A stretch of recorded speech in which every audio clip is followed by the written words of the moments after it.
Μάθημα 1. Σημασία της οστικής πυκνότητας.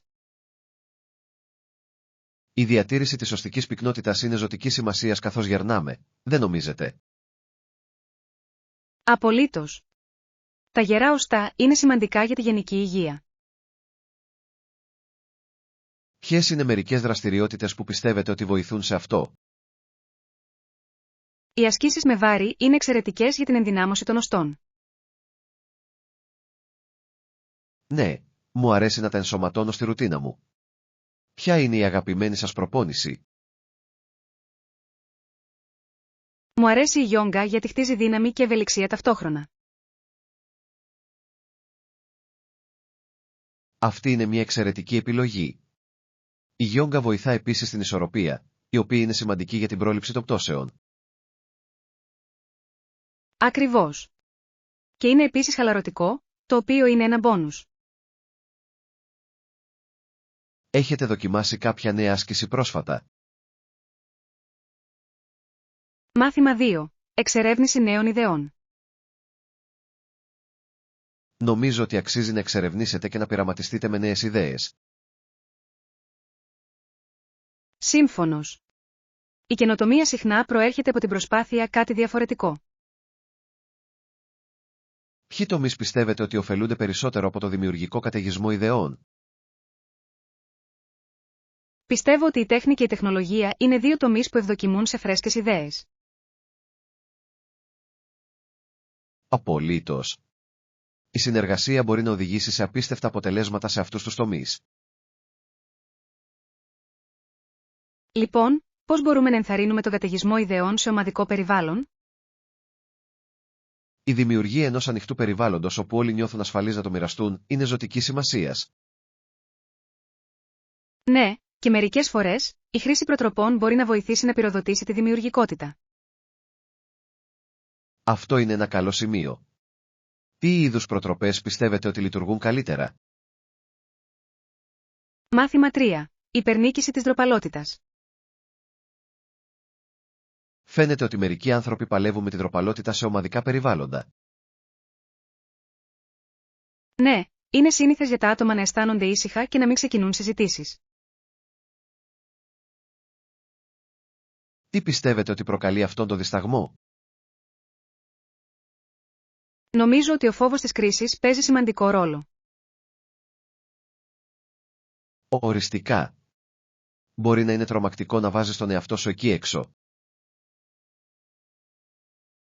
Πώς μπορούμε, λοιπόν, να βοηθήσουμε όσους είναι ντροπαλοί να νιώσουν πιο άνετα? Η ενθάρρυνση αλληλεπιδράσεων μικρών ομάδων μπορεί να μειώσει την πίεση. Αυτή είναι μια υπέροχη ιδέα. Οι μικρότερες ρυθμίσεις μπορεί να είναι λιγότερο εκφοβιστικές. Και ίσως η αρχή με παγοθραυστικά θα μπορούσε να βοηθήσει όλους να συνδεθούν. Μάθημα 4. Ανακύκλωση της δημιουργικότητας. Ποιο είναι το πρώτο πράγμα που ανακυκλώσατε? Ήταν μια παλιά ξύλινη σκάλα που μετέτρεψα σε ράφι. Αυτό ακούγεται καταπληκτικό. Η ανακύκλωση μπορεί πραγματικά να δώσει νέα ζωή σε παλιά αντικείμενα. Απολύτως. Είναι ένας πολύ καλός τρόπος να είσαι δημιουργικός και βιώσιμος. Τι σας ενέπνευσε να ξεκινήσετε την ανακύκλωση?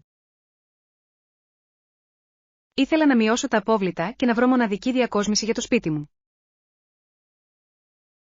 Αυτό είναι ένα φανταστικό κίνητρο. Έχετε δημιουργήσει κάτι άλλο? Ναι, έφτιαξα ζαρντινιέρες από παλιά τσίγκινα κουτάκια. Φαίνονται υπέροχα. Λατρεύω αυτή την ιδέα. Είναι ένας τόσο έξυπνος τρόπος για να επαναπροσδιορίσετε το σκοπό. Μάθημα 5. Βελτίωση του αερισμού. Έχω σκεφτεί πόσο σημαντικό είναι να υπάρχει καλός αερισμός στο σπίτι. Απολύτως. Μπορεί να βοηθήσει στη διατήρηση ενός άνετου περιβάλλοντος, ειδικά κατά τη διάρκεια έντονης ζέστης. Ποιες είναι μερικές λύσεις που πιστεύετε ότι θα μπορούσαν να βελτιώσουν τη ροή του αέρα? Η εγκατάσταση ανεμιστήρων οροφής είναι μια καλή αρχή, αλλά σκέφτομαι επίσης να χρησιμοποιήσω πάνελ για καλύτερο αερισμό. Αυτή είναι μια έξυπνη ιδέα. Θα μπορούσε πραγματικά να ενισχύσει τη ροή του αέρα σε όλο το δωμάτιο. Ναι, και μπορεί επίσης να προσθέσει μια αισθητική πινελιά στο χώρο. Έχετε δει δημιουργικούς τρόπους για να ενσωματώσετε χαρακτηριστικά εξαερισμού. Έχω δει μερικά όμορφα παράθυρα με περσίδες που φαίνονται κομψά ενώ είναι λειτουργικά. Αυτό είναι ενδιαφέρον. Είναι εκπληκτικό πως ο σχεδιασμός μπορεί να συναντήσει την πρακτικότητα. Μάθημα 6. Διακήρυξη ανεξαρτησίας. Είναι συναρπαστικό πως εξελίσσεται η ιστορία κατά τη διάρκεια των συγκρούσεων. Ναι, ενώ οι μάχοι μένονταν, οι Τεξανοί πίσω στην αποικία διακήρυξαν την ανεξαρτησία τους από το Μεξικό. Αυτή είναι μια κομβική στιγμή. Τι τους παρακίνησε να το κάνουν αυτό? Αναζήτησαν την αυτονομία και το δικαίωμα να αυτοκυβερνούνται. Είναι απίστευτο πως η αποφασιστικότητα μπορεί να οδηγήσει σε σημαντικές αλλαγές. Απολύτως. Και το θάρρος αυτών των ατόμων είναι εμπνευσμένο. Ποιες πιστεύετε ότι ήταν οι άμεσες συνέπειες αυτής της δήλωσης? Πιθανότατα τροφοδότησε τον αγώνα για ανεξαρτησία, παρακινώντας άλλους να συμμετάσχουν στην υπόθεση. Ναι, και είναι μια υπενθύμηση της δύναμης της συλλογικής δράσης. Μάθημα 7. Πνεύμα και προβληματισμός. Είναι ενδιαφέρον πως τα πνεύματα μπορούν να συμβολήσουν τον προβληματισμό στη ζωή μας. Ναι, τελικά το πνεύμα τον πηγαίνει σε μια εκκλησία όπου στέκονται ανάμεσα στους τάφους. Αυτή πρέπει να ήταν μια πολύ βαθιά στιγμή για εκείνον. Υπογραμμίζει πραγματικά τη σημασία να θυμόμαστε αυτούς που ήρθαν πριν από εμάς. Απολύτως. Το πνεύμα δείχνει ένα όνομα, που μπορεί να προκαλέσει τόσα πολλά συναισθήματα. Ακριβώς. Είναι μια στιγμή σύνδεσης και κατανόησης. Τι πιστεύεις ότι μαθαίνει από αυτή την εμπειρία? Πιστεύω ότι του διδάσκει για την κληρονομιά και τον αντίκτυπο των επιλογών της ζωής κάποιου. Αυτό είναι ένα πολύτιμο μάθημα που μπορούμε να σκεφτούμε όλοι. Μάθημα 8. Κράτηση εκ των προτέρων. Παρατήρησα ότι η κράτηση εκ των προτέρων μπορεί πραγματικά να εξασφαλίσει μια καλή συμφωνία. Απολύτως. Είναι πάντα καλύτερο να προγραμματίζετε εκ των προτέρων. Ποια είναι μερικά ωφέλη που έχετε βιώσει από τις πρώιμες κρατήσεις? Συχνά βρίσκω καλύτερες τιμές και περισσότερες επιλογές όταν κάνω κράτηση νωρίς. Ναι, και μειώνει το άγχος των διευθετήσεων της τελευταίας στιγμής. Ακριβώς. Σας δίνει χρόνο να εξερευνήσετε διαφορετικές επιλογές. Έχετε χάσει ποτέ κάτι επειδή περιμένατε πολύ? Ναι, κάποτε έχασα πολλά σε ένα ξενοδοχείο επειδή δίστασα. Αυτή είναι μια συνηθισμένη κατάσταση. Είναι μια υπενθύμηση για να ενεργήσετε αποφασιστικά. Μάθημα 9. Πιάνω ταξί. Όταν είστε έξω στο δρόμο, το να πιάσετε ένα ταξί μπορεί μερικές φορές να είναι δύσκολο. Οριστικά. Όλα είναι θέμα συγχρονισμού. Απλώς σηκώστε το χέρι σας όταν δείτε ένα διαθέσιμο ταξί να πλησιάζει. Ακριβώς. Τι γίνεται όμως αν δεν σταματήσουν? Σε αυτήν την περίπτωση, μπορεί να σας βοηθήσει να αναζητήσετε μια στάση ταξί κοντά. Καλό σημείο. Ή ίσως θα μπορούσαμε να χρησιμοποιήσουμε μια εφαρμογή κοινής χρήσης διαδρομής. Αυτή είναι μια εξαιρετική εναλλακτική. Συχνά είναι πιο βολικό και μπορεί να εξοικονομήσει χρόνο. Επιπλέον, Μπορείτε να δείτε τη βαθμολογία του οδηγού πριν μπείτε. Ακριβώς. Πρώτα η ασφάλεια, σωστά, αλλά εξακολουθώ να απολαμβάνω τον παλαιομοδίτικο τρόπο μερικές φορές. Σύμφωνος. Υπάρχει κάτι συναρπαστικό στο να κουβαλάς ταξί αυτή τη στιγμή. Μάθημα 10. Προσφορά βοήθειας. Είναι πάντα ωραίο να δίνεις ένα χέρι βοήθειας όταν κάποιος το χρειάζεται. Απολύτως. Μεγάλος. Υπάρχει κάτι για το οποίο χρειάζεστε βοήθεια. Στην πραγματικότητα προσπαθώ να οργανώσω το πρόγραμμά μου για την επόμενη εβδομάδα. Μπορώ να βοηθήσω σε αυτό. Έχετε κάποιο πρόγραμμα σχεδιασμού ή μια εφαρμογή που προτιμάτε? Συνήθως χρησιμοποιώ ψηφιακό ημερολόγιο. Είναι τόσο εύκολο να προσαρμόσετε τα γεγονότα. Αυτό είναι τέλειο. Σας επιτρέπει επίσης να ορίσετε υπενθυμίσεις. Ακριβώς. Μερικές φορές ξεχνάω σημαντικές ημερομηνίες. Όλοι κάνουμε. Η ύπαρξη ενός συστήματος μπορεί πραγματικά να βοηθήσει. Λοιπόν, αν σας στείλω το πρόγραμμά μου, θα μπορούσατε να με βοηθήσετε να το διευθετήσω. Μάθημα 11. Επικείμενες εκλογές. Έχετε ακούσει τα τελευταία νέα για τις επερχόμενες εκλογές? Ναι, έχω. Φαίνεται ότι θα είναι αρκετά ανταγωνιστικό φέτος. Οριστικά. Υπάρχουν τόσοι πολλοί υποψήφοι με διαφορετικές απόψεις. Τι πιστεύετε για τα κύρια θέματα που συζητούνται? Νομίζω ότι η υγεία και η εκπαίδευση είναι στην πρώτη γραμμή αυτή τη φορά. Συμφωνώ. Αυτά είναι κρίσιμα θέματα που αφορούν όλους. Έχετε αποφασίσει ποιον θα ψηφίσετε ακόμα? Όχι ακόμη. Θέλω πρώτα να ακούσω περισσότερες συζητήσεις και συζητήσεις. Αυτή είναι μια σοφή προσέγγιση. Είναι σημαντικό να είστε πλήρως ενημερωμένοι. Μάθημα 12. Πολιτικές εκστρατείες.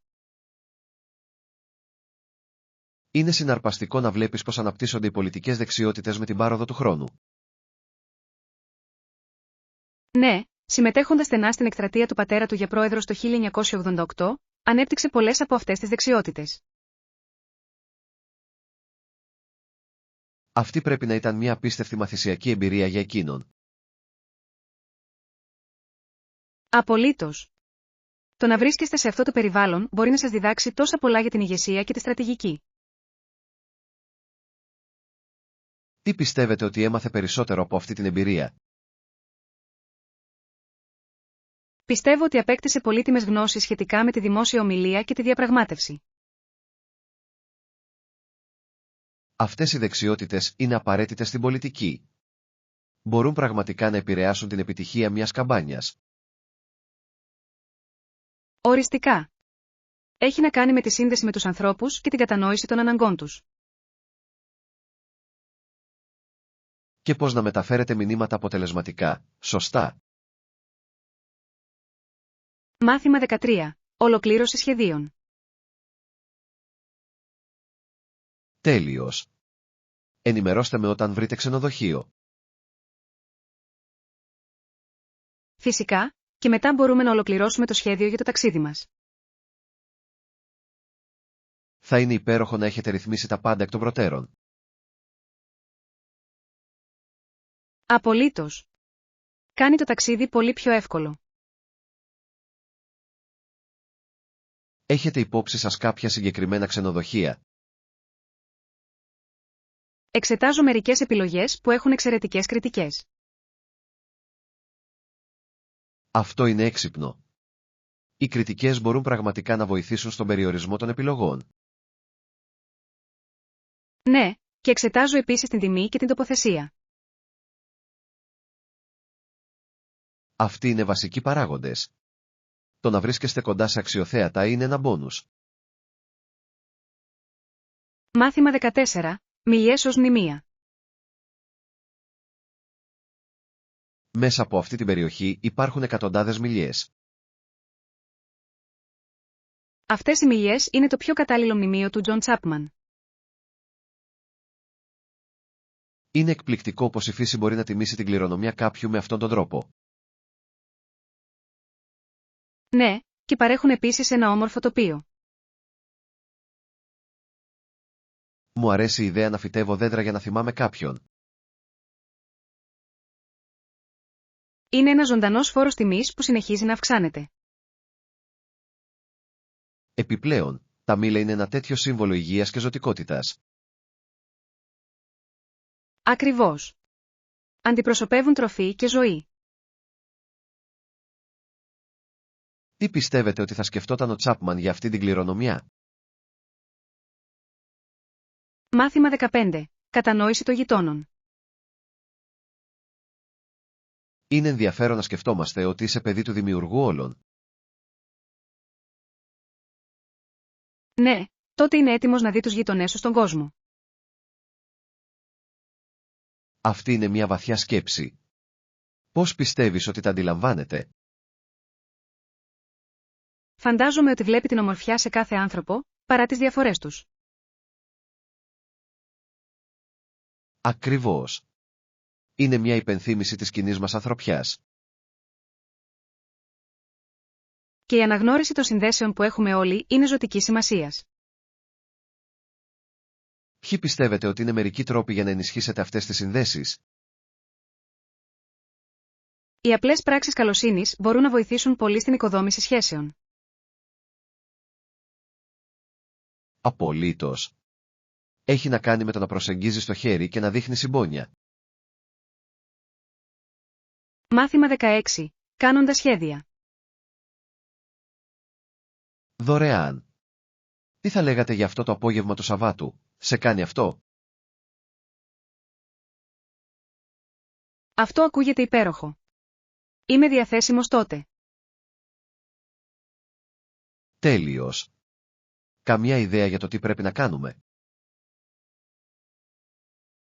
Ίσως θα μπορούσαμε να δοκιμάσουμε αυτό το νέο εστιατόριο στο κέντρο της πόλης. Έχω ακούσει υπέροχα πράγματα για το μενού τους. Ναι, και είναι πάντα ωραίο να εξερευνάτε νέα μέρη μαζί. Απολύτως. Επιπλέον, θα είναι ένας διασκεδαστικός τρόπος να περάσετε το βράδυ. Ανυπομονώ. Πρέπει να κάνουμε κράτηση. Καλή ιδέα. Είναι πάντα καλύτερο να έχετε ένα τραπέζι ασφαλισμένο. Μάθημα 17. Βολικά μαθήματα. Μου αρέσει το πως μπορούμε να παρακολουθούμε μαθήματα όποτε θέλουμε. Είναι τόσο βολικό, ειδικά όταν έχετε ένα φορτωμένο πρόγραμμα. Ακριβώς. Τα διαδικτυακά μαθήματα κάνουν τη μάθηση τόσο προσιτή.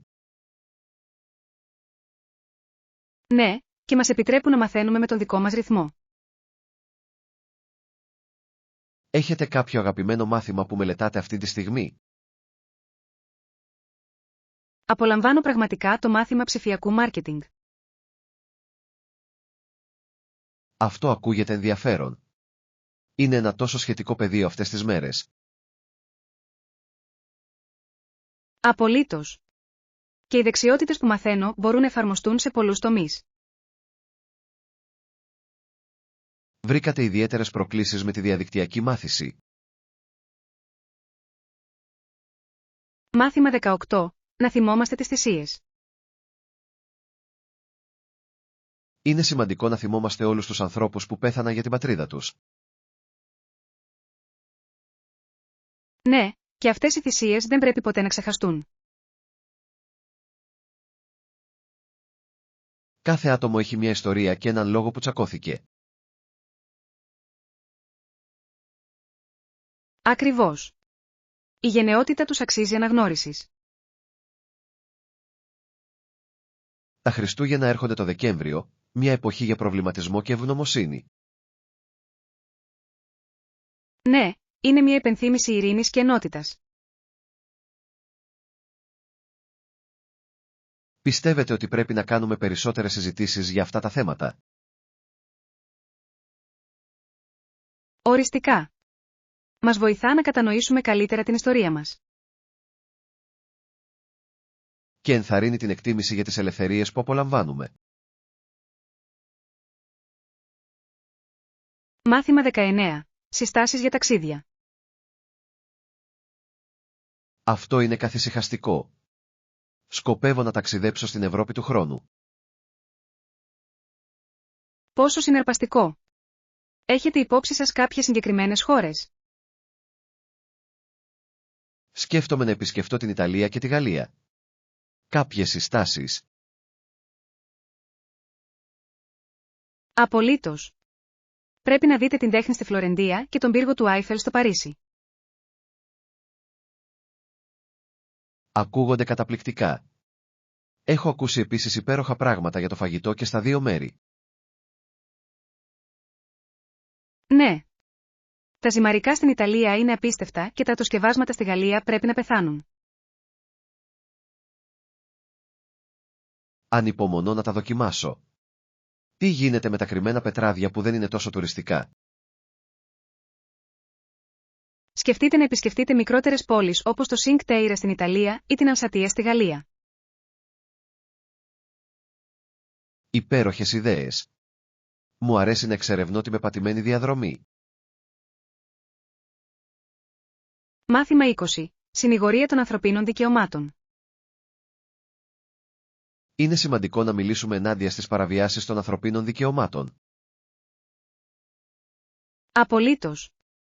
Πρέπει να παραμείνουμε ανεξάρτητοι από την επιρροή των κυβερνήσεων για να το κάνουμε αυτό. Αυτό είναι αλήθεια.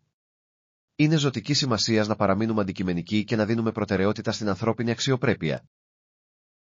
Ναι, και η ευαισθητοποίηση μπορεί να οδηγήσει σε ουσιαστική αλλαγή. Ποιοι πιστεύετε ότι είναι αποτελεσματικοί τρόποι υπεράσπισης αυτών των δικαιωμάτων?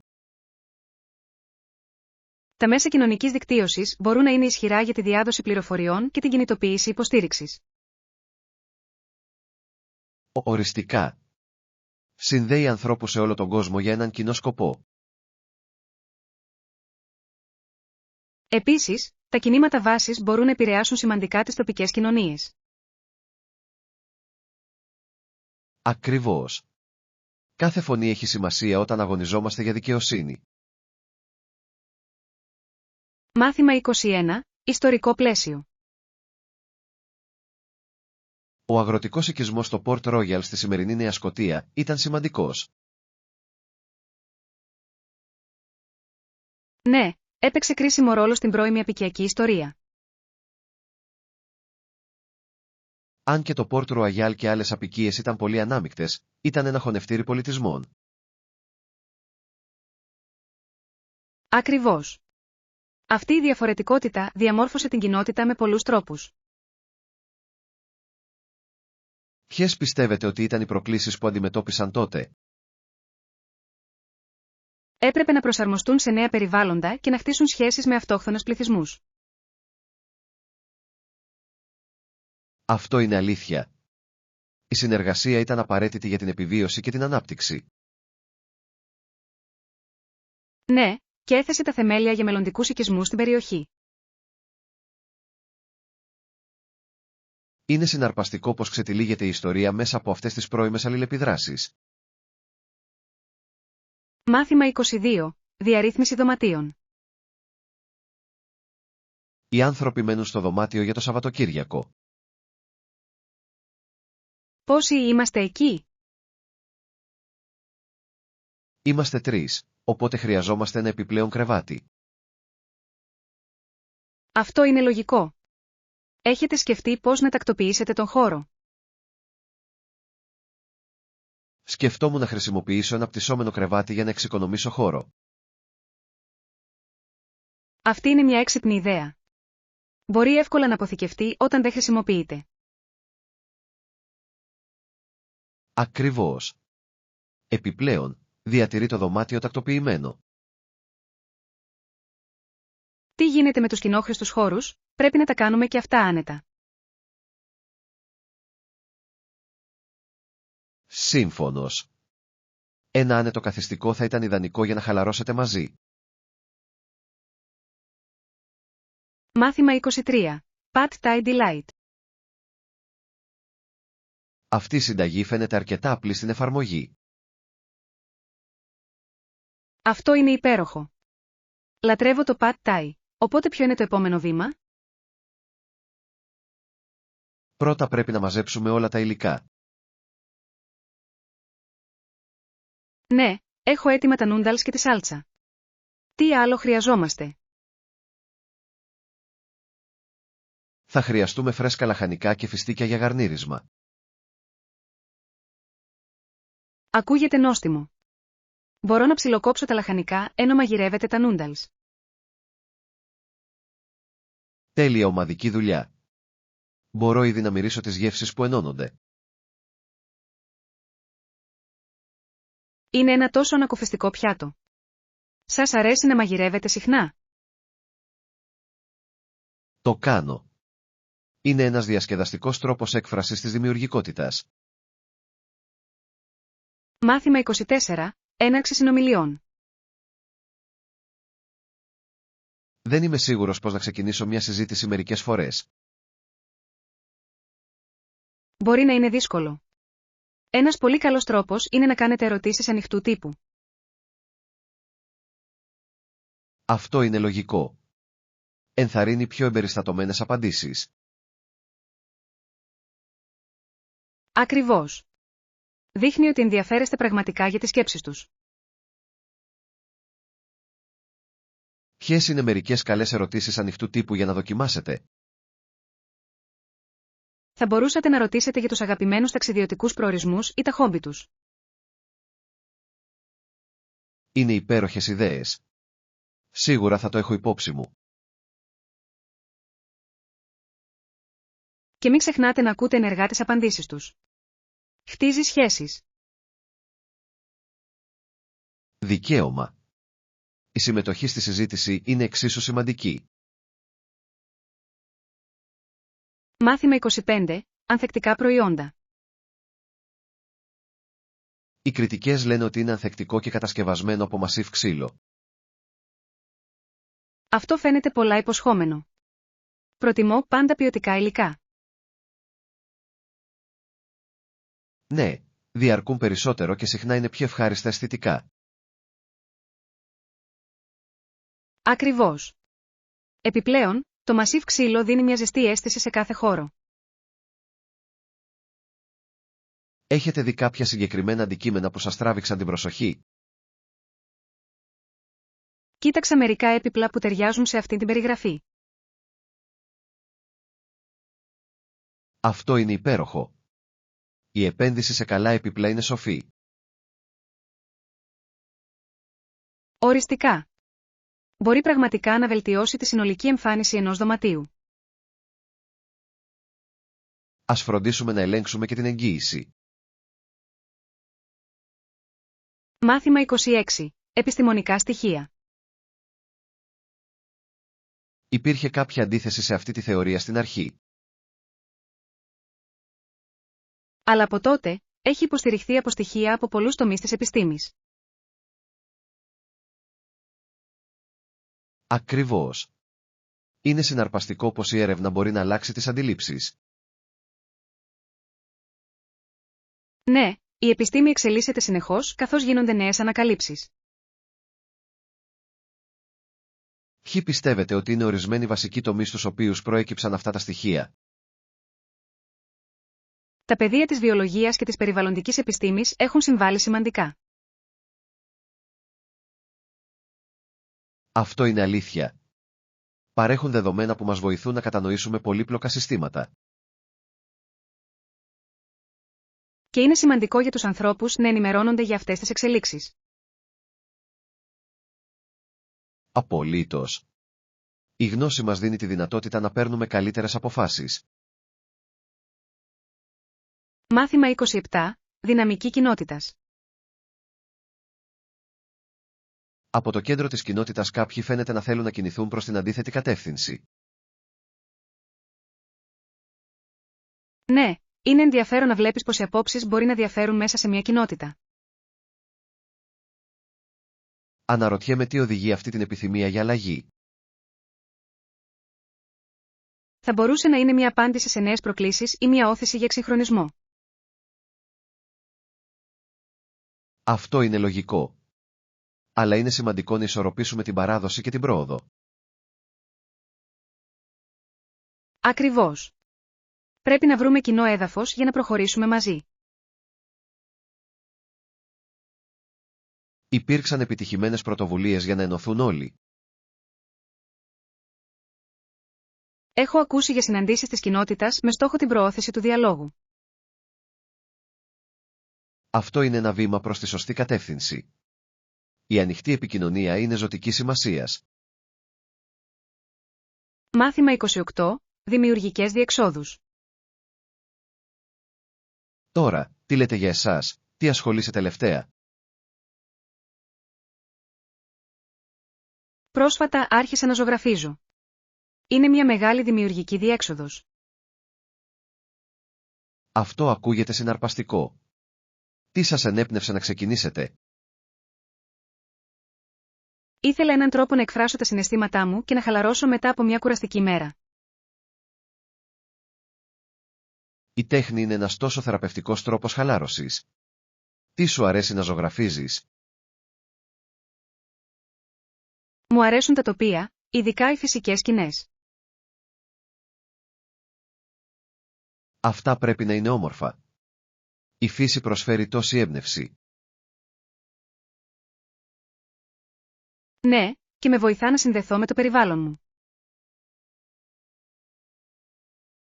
Έχετε σκεφτεί να παρακολουθήσετε ένα μάθημα για να βελτιώσετε τις δεξιότητές σας? Μάθημα 29. Καναδοί αθλητές. Είναι συναρπαστικό να βλέπουμε πως ο Καναδάς θα συνεχίσει να παρέχει στο κοινό αθλητές διεθνούς διαμετρήματος.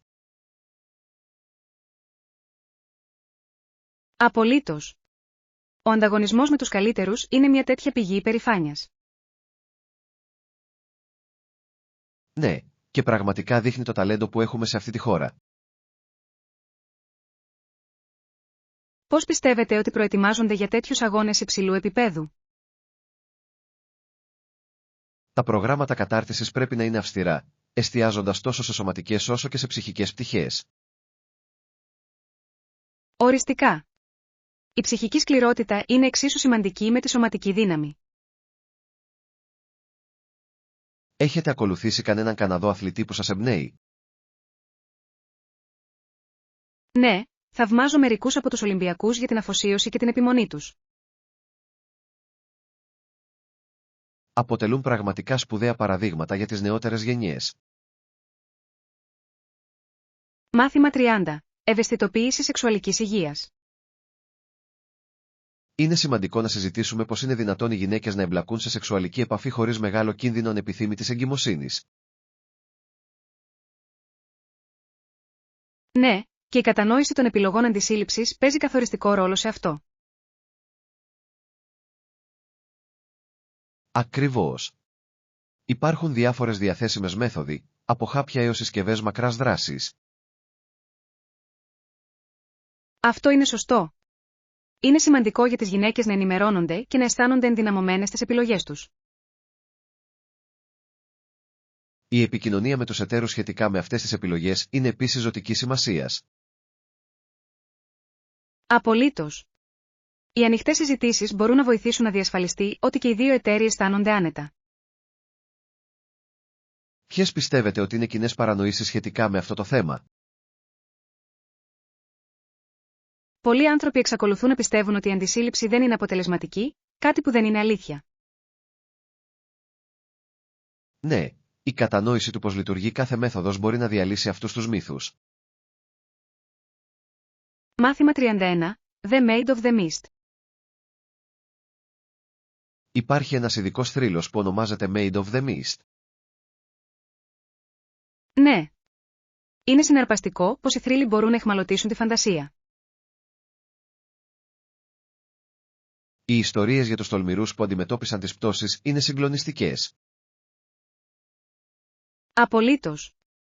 Χρειάζεται πολύ θάρρος για να τολμήσεις τόσο κοντά σε τέτοια δύναμη. Τι πιστεύετε ότι ελκύει τους ανθρώπους σε αυτές τις τολμηρές ιστορίες? Νομίζω ότι είναι ο συνδυασμός της περιπέτειας και του ανθρώπινου πνεύματος. Ακριβώς. Μας κάνει να αναλογιστούμε τα δικά μας όρια και γενναιότητα. Και θρύλοι σαν κι αυτούς συχνά διδάσκουν σημαντικά μαθήματα για το σεβασμό προς τη φύση. Ναι, μας θυμίζουν την ομορφιά και τον κίνδυνο που συνυπάρχουν στον κόσμο. Μάθημα 32. Ταξιδεύοντας στην Ταϊλάνδη. Μόλις επέστρεψα από την Ταϊλάνδη και ήταν καταπληκτικό. Αυτό ακούγεται υπέροχο. Ποιο ήταν το αποκορύφωμα του ταξιδιού σας? Η κουλτούρα και το φαγητό ήταν απίστευτα, αλλά οι αποσκευές μου χάθηκαν στο δρόμο.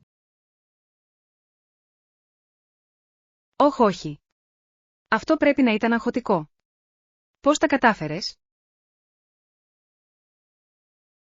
Ευτυχώς, το προσωπικό του ξενοδοχείου με βοήθησε να βρω κάποια βασικά στοιχεία ενώ περίμενα.